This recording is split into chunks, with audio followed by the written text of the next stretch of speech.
Ads లేకుండా latest episode చూడండి. ఎక్కడున్నారు? పిలవండి, నేను మాట్లాడాలి.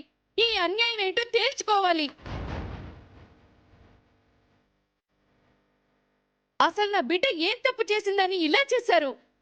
అడగడానికి ఎవరూ లేరనుకున్నారా? శ్రీవల్లి అపర్ణగా వచ్చిందనేసరికి నా ముందే ఇలా నాటకాలు ఆడతావా అంటూ. అవును, వచ్చింది ఎవరి కోసం? మీకోసం కాదా? ఈ ఇంట్లో ఉన్న మనుషుల కోసం కాదా? భర్త మీదున్న ప్రేమ కోసం కాదా?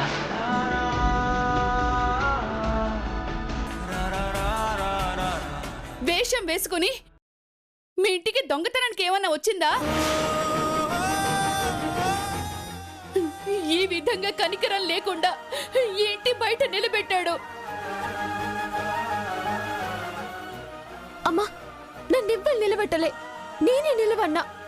చెల్లిని తీసుకొని నువ్వైతే ఇంటికి పో అమ్మా. వల్లి, ఈ రోజు నీ మాట వినను నేను. ఆ అబ్బాయి రావాలి, అడగాల్సిన 4 మాటలు అడిగి నిలదీస్తాను.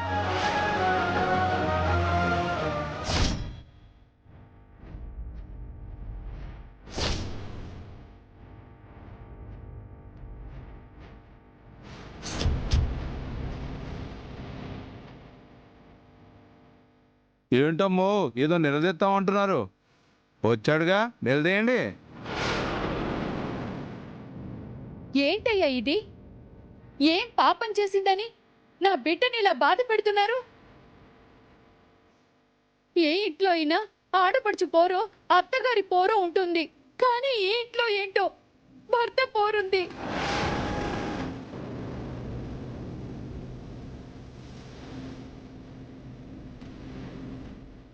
ఓకే, నేను దుర్మార్గుణ్ణే.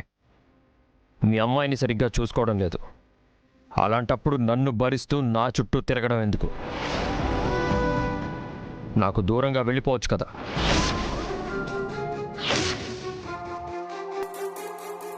దుర్మార్గులకి దూరంగా ఉండాలని మీలాంటి పెద్దవాళ్ళు చెప్తూనే ఉంటారు కదా.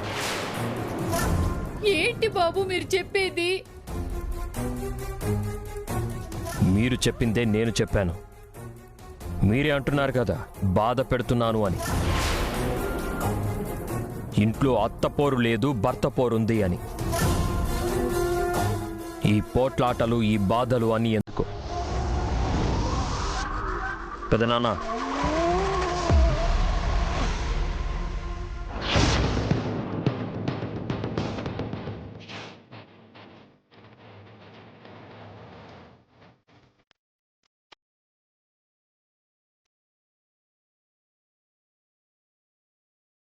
ఏంటిది? విముక్తి.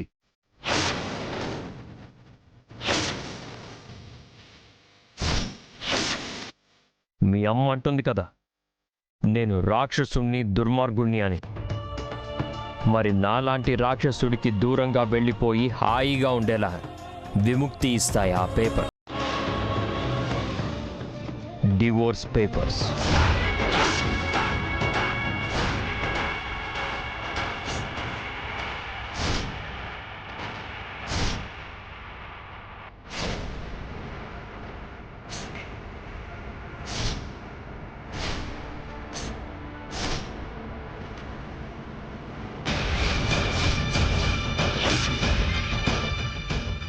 విడాకులా?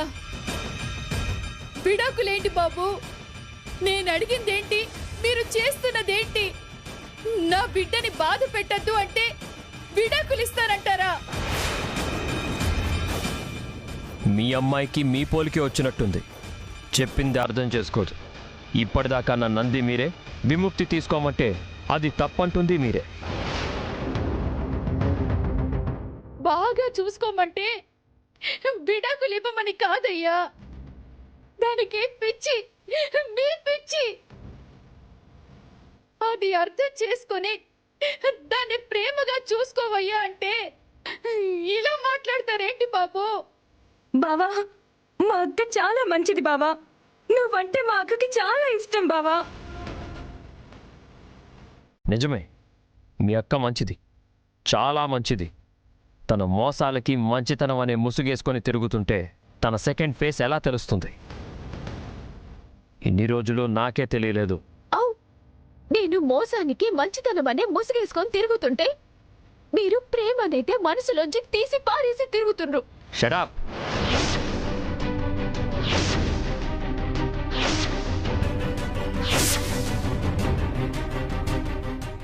ఇంకా నీతో మాట్లాడి ప్రయోజనం లేదు. రేపు 11 గంటలకి కోర్టులో కలుద్దాం.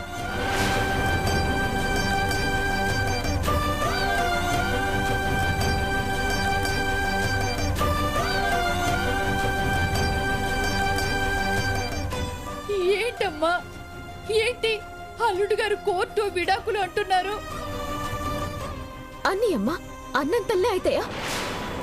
నా గురించి నువ్వేం పరేషాన్ కాకు. నువ్వింటికి పోమా. ఆడ బామ్మ నాన్న అందరూ పరేషాన్ అవుతుంటారు. నిన్ని పరిస్థితిలో వదిలిపెట్టి ఎలా వెళ్ళమంటావే? గిది నా అవసరమమ్మా.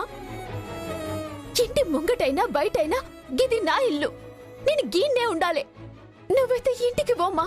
ఆ దేవుడు నీ జీవితాన్ని ఏం చెయ్యాలనుకుంటున్నాడో అర్థం కావటం లేదు. అర్థం కావటం లేదు.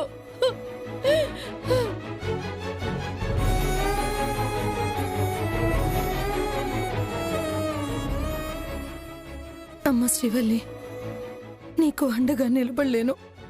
నిన్ను సమర్థిస్తూ మాట్లాడలేను. ఏం చేసినా సామ్రాట్ ఏమంటాడో అనే భయం మా చేతుల్ని కట్టేస్తుందమ్మా. మా నోరు నొక్కేస్తుంది. మమ్మల్ని క్షమించమ్మా శ్రీవల్లి. మమ్మల్ని క్షమించు. పెద్దమ్మా మమ్మల్ని క్షమించమ్మా శ్రీవల్లి.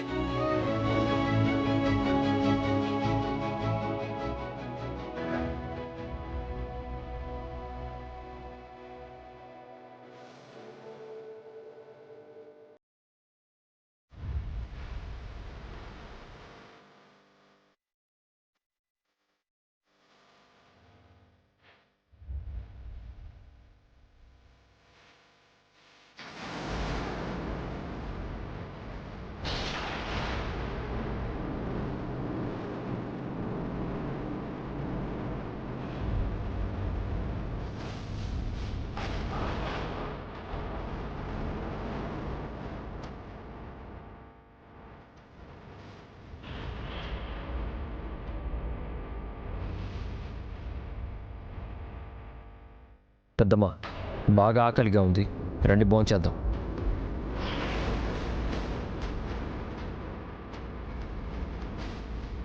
ఏంటి పెద్దమ్మ ఆలోచిస్తున్నావు?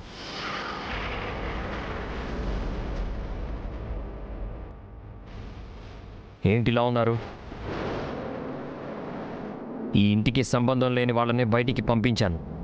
వాళ్ళ గురించి ఆలోచించి మీ ఆకలిని చంపుకుంటారా? వచ్చి భోజనం చేయండి.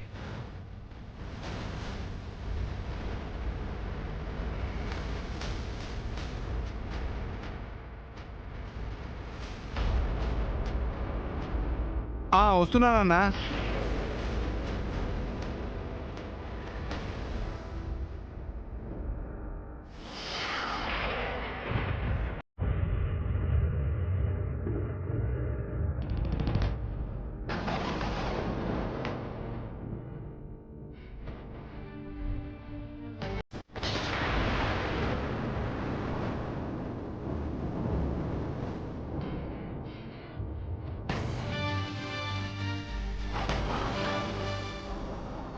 ఓకే, మీరు వేరే మూడ్లో ఉన్నారని అర్థమైంది.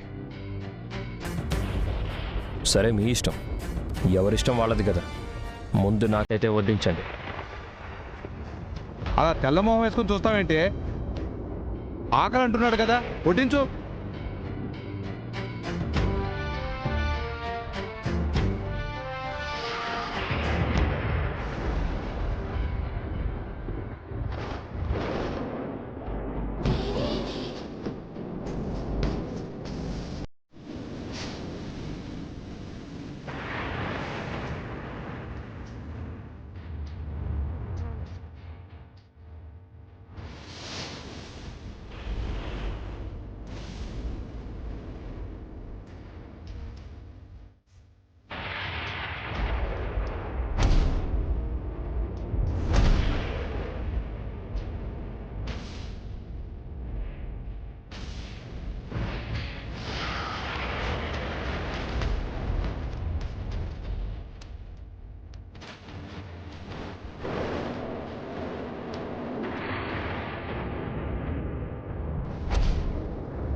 నానా నాన్న సామ్రాట్ బయట వాన పడుతుంది. శ్రీవల్లి వానకి తడుస్తూ వణికిపోతుందయ్యా. నాన్న నీ భార్య కాదా అని పక్కన పెడితే ఆడపిల్లరా అలా బాధపడుతుంటే చూస్తూ ఉండటం మంచిది కాదయ్యా.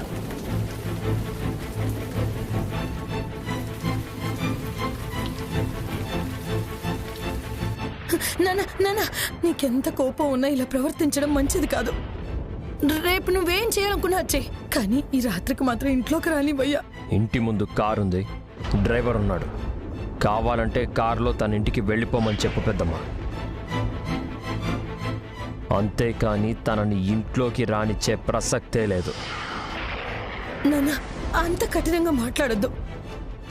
ఈరోజు శ్రీవల్లి ఏం చేసినా అది కుటుంబం కోసమే. కదలేని స్థితిలో ఉన్న నీకు తను ఎంత సేవ చేసిందో మర్చిపోయావా నాన్న? తను చేసిన సేవకి డబ్బులిచ్చాం కదా, అంతటితో తనకి ఈ ఇంటికి పని అయిపోయింది.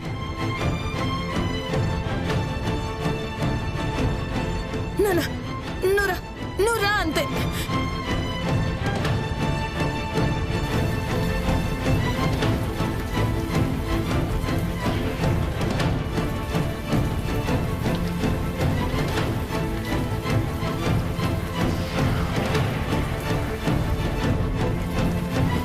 నాన్న చూడు, వర్షానికి ఎలా తడుస్తుందో చూడు, ఎలా వణుకుతుందో చూడు. కొంతమంది చేసిన తప్పులకి ఆ దేవుడు ప్రకృతి రూపంలో శిక్షిస్తాడు. అనుభవించనివ్వు పెద్దమ్మ.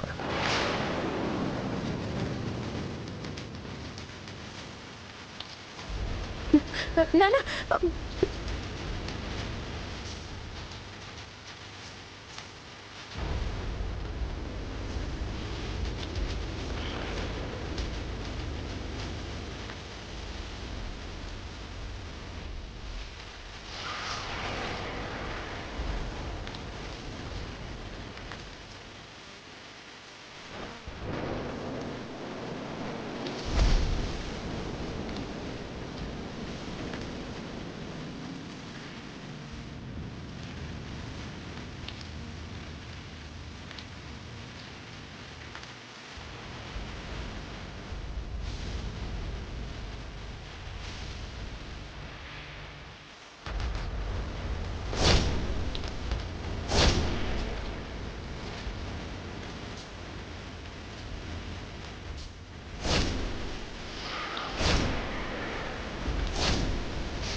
పెట్టమ్మా, నువ్వెందుకు ఇక్కడికి వచ్చినావు? లోపలికి నువ్వు ఇలా వానకి తడుస్తూ ఉంటే చూస్తూ ఎలా లోపల ఉండమంటావమ్మా? ఈ ఇంటి కోడలిగా మహారాణిగా బ్రతకాల్సిన నీకు ఈ కష్టాలేంటమ్మా? ఏ తల్లైనా అత్తింట్లో బిడ్డ ఆనందంగా ఉండాలని కోరుకుంటుంది. నేను ఈ పరిస్థితుల్లో చూస్తే నా గుండె తరుక్కుపోతుంది. మీ అమ్మ చూస్తే ఏమైపోతుందో. పెద్దమ్మా, నా గురించి ఆలోచించింది చాలు. మీ ముందు అలా లోపలికి పోని. ఆయన చూసినట్టు గొడవ అవుతుంది. వాడి మాటకి ఎదురు చెప్పకూడదని ఇప్పటి వరకు అన్ని చూస్తూ ఊరుకున్నాను. ఇంకా నా వల్ల కాదమ్మా. కనీసం ఈ వాన తగ్గే వరకైనా నీకు తోడుగా ఉంటానమ్మా. నా కోసం మీరెందుకు మాటలు పడాలి? ఆయన చూడక ముందే మీరైతే లోపలికి పోని పెద్దమ్మా. ఎలా పోగలనమ్మా? నా మాట విని నువ్వు మీ ఇంటికైనా వెళ్ళు. కావాలంటే రేపు కోర్టుకు వచ్చిన తర్వాత అయినా మాట్లాడొచ్చు. ఆయన చెప్పిండ్రు కదా, పాపం చేసిన వాళ్ళని దేవుడు ప్రకృతి రూపంలో శిక్షిస్తాడని. నేను తప్పు చేసిన తప్పుకి గీదే శిక్ష అనుకుంటా. గట్లనే గాని నేనైతే రేపు కోర్టుకి పోయేదాకా గడికెళ్ళి కదలేదే లేదు. ఈ విధంగా వానకి తడిస్తే నీ ఆరోగ్యం ఏమైపోవాలి? పదమ్మా, నేను ఇంటి దగ్గర దింపేసి వస్తాను. పెద్దమ్మా, వద్దు పెద్దమ్మా, నేను ఇడికెళ్ళి కదలేదే లేదు. బాగానే కాదు, పిడుగు మీద పడినా గీనే ఉంటా. నా కష్టాలు కన్నీళ్ళు ఈ రోజుతో ఈ బాణలో కలిసిపోవాలి.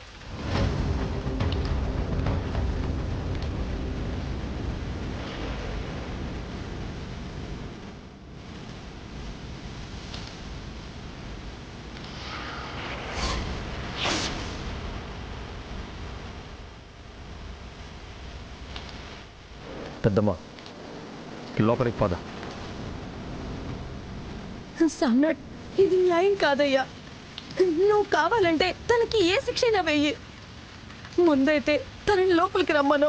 పెద్దమ్మ, నేనొచ్చింది నిన్ను లోపలికి తీసుకెళ్ళడానికి. లోపలికి పద. శ్రీవల్లి ఆ విధంగా తడిసి ముద్దై చలికి వణుకుతుంటే నీ మనసు కరగడం లేదా? రేపు ఎలాగో కోర్టుకు వెళ్తున్నారు కదా, అక్కడ మాట్లాడొచ్చు. లేదా మీ అమ్మ నాన్న వచ్చిన తర్వాతైనా మాట్లాడొచ్చు. ఇప్పుడైతే తన లోపలికి రమ్మనయ్యా. పెద్దమ్మ, నువ్వు వస్తావా రావా? సన్నట్, కడుపున కనకపోయినా నేను నిన్ను నా బిడ్డలాగి పెంచానురా. నా మాట వినయ్యా. తనిక్కడ వానలో తడవడం నీకు బాధగా ఉంటే అదిగో కారు, డ్రైవర్ని పంపిస్తాను. తనింటికి తనని వెళ్ళమను. తనకి వెళ్ళే ఉద్దేశమే ఉంటే ఇలా వానకి తడుస్తే ఇక్కడ ఎందుకు ఉంటుంది చెప్పు? నా మాట వినయ్యా. ఆడపిల్లని కష్టపెడితే అది ఇంటికి మనకి మంచిది కాదు. పెద్దమ్మ, లోపలికి వెళ్ళమని చెప్తున్నాను.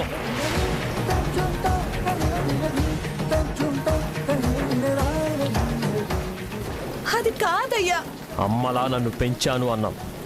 నీకు ఈ కొడుకు వద్దు అనుకుంటే ఇంకో మాట మాట్లాడు.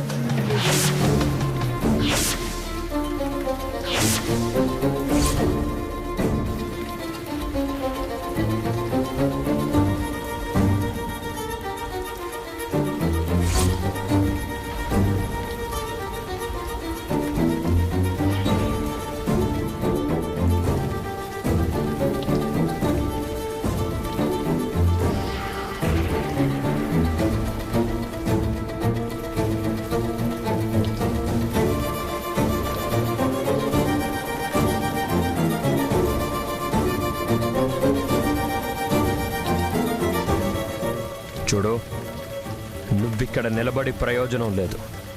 నా మనసు మారి లోపలికి రమ్మంటాను అన్న ఆశ అస్సలు వద్దు. రేపు కోర్టులో కలుద్దాం. మీ ఇంటికెళ్ళు. ఇదేనా మీరు నన్ను అర్థం చేసుకుంది? నేనేందో మీకు తెలుసు. మీ మీద నాకు ఎంత ప్రేమ ఉందో కూడా తెలుసు. నా మనసులో ఒకటి అనుకున్నానంటే సావునైనా చేస్తాను గాని అనుకున్నది అవ్వకుండా అడుగు వెనక్కయ్యా. మీ మీద నాకెంత ప్రేమ ఉందో, గంత ప్రేమ మీ నుండి పొందేదాకా నేను ఆగిపోను, అలసిపోను. మీ దయ కోసం నేనేమిడా నిలవలే, మీ ప్రేమ కోసం నిలవన్నా. ప్రేమించే మనసుకి సచ్చిందాకా అనుకుండది. నీ పిచ్చితనాన్ని ప్రేమ అనుకుంటే అది నీ కర్మ. Good bye.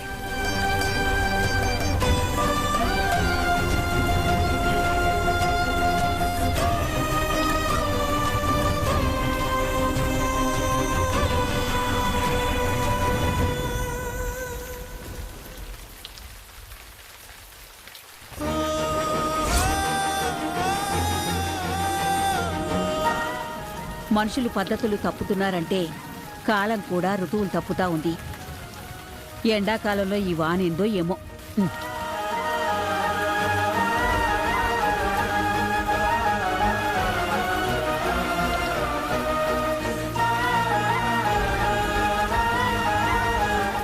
ఏంది కమలా అట్లున్నావు? మనసేంటో దిగులుగా అనిపిస్తోంది అత్తయ్య. అక్కడ శ్రీవల్లి ఎలా ఉందో ఏంటో.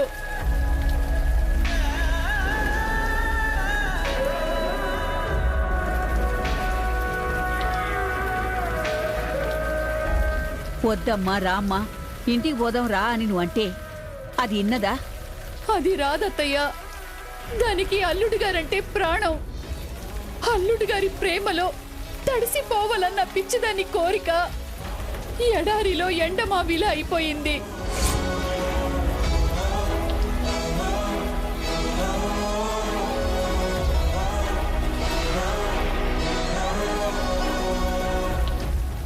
మనం దానికి ప్రేమించడం నేర్పినాం.